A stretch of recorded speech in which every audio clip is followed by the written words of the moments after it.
Start off with Google because I think the saying is you've got to be in it to win it. If you haven't got even a basic website so that people can search for you and find where your retail outlet is, etc., you won't be anywhere. I'm not saying you have to be e-commerce, but you have to be available on the internet. This is what people are doing all the time. I'd like to just run through what you need to do to develop an effective online retail website. Initially, it's fairly straightforward. It's the way all retailing works. There's the customer's money. You provide them with a great shopping experience, and their money goes into your bank. If only life was as easy as that. That is the basic principle. If I look at e-commerce, we actually do separate it between e and commerce. You know your products, you know retailing, you know your market.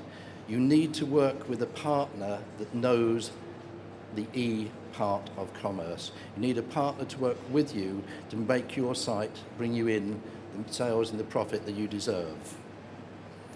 Very simple specification for an e-commerce system.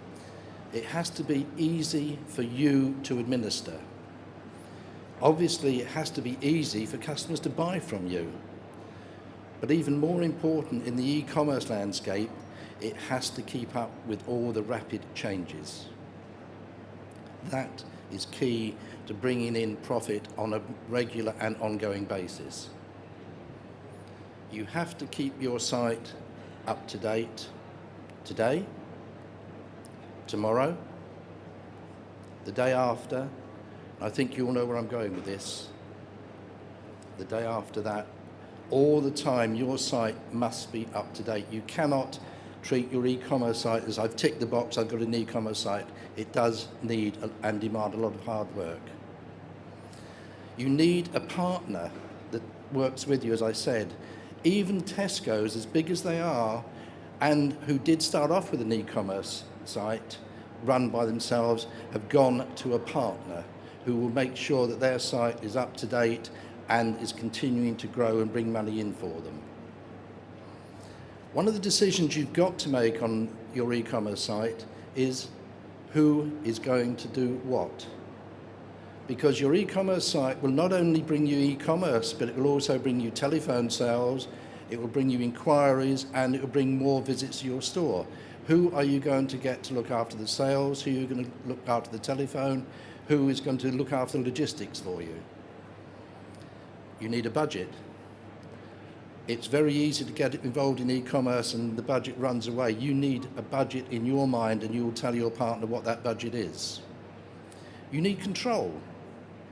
You need a partner that you can talk to, because you are going to control your retail outlet. You also will control your e-commerce outlet.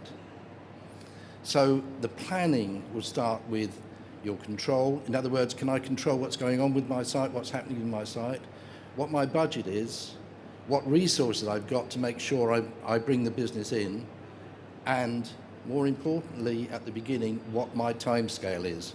We've actually had conversations with people who the timescale should have been 3 months, turned out to be 12 months. You need to make sure that timescale is held and decided. We produce, not for our clients, but for everyone, a project planner, which, again, on the slip that Nick gave you, if you're interested, tick and we'll send them to you. And you'll notice on the top left-hand corner, we have week, oblique, month. Is it week 1 or is it month 1? This depends on the partner you're working with, whether your site's going to be live in weeks or whether it's going to be live in months. The back of the planner, again, to try and help you, we actually do have a sample project brief.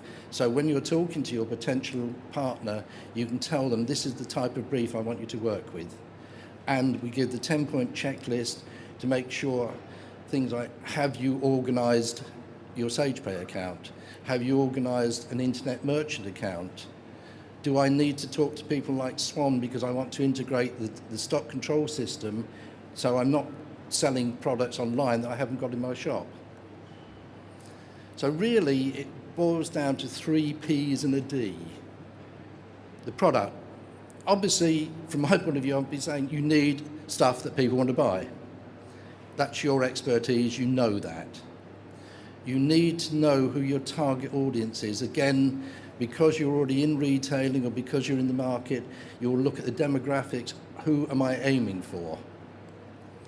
Your price, as Nick made very clear, and it's true, don't have to have the lowest price. But on your e-commerce site, you must make the price very clear as well as being competitive. There's nothing worse than having what looks like a very competitive price until you land on the payment page and all of a sudden the delivery is £50. Make it clear, make it easy for people to buy from you. And delivery. In your retail outlet, people can walk out with the product. Fine, that is the end of the sale. At e-commerce, it isn't a sale until the right product is delivered to the right person at the right time. And we have people like Netpack, who we work with as one of our fulfillment providers, making sure you can deliver the right products at the right time. So to develop it, obviously stock availability, as I've covered. Shopping basket abandonment, you need to be aware of this. We always talk about if you went into a supermarket and when you got to the checkouts, all you saw was lots of baskets there, just left there. People have decided, I've filled the basket up, I'm leaving now, not paying.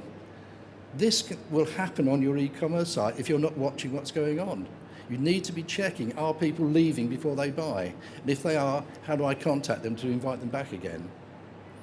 You need to make sure that on checkout you have PCI DSS compliance. In other words, you deal with someone like SagePay who deal with the compliance of dealing with credit cards, debit cards, etc.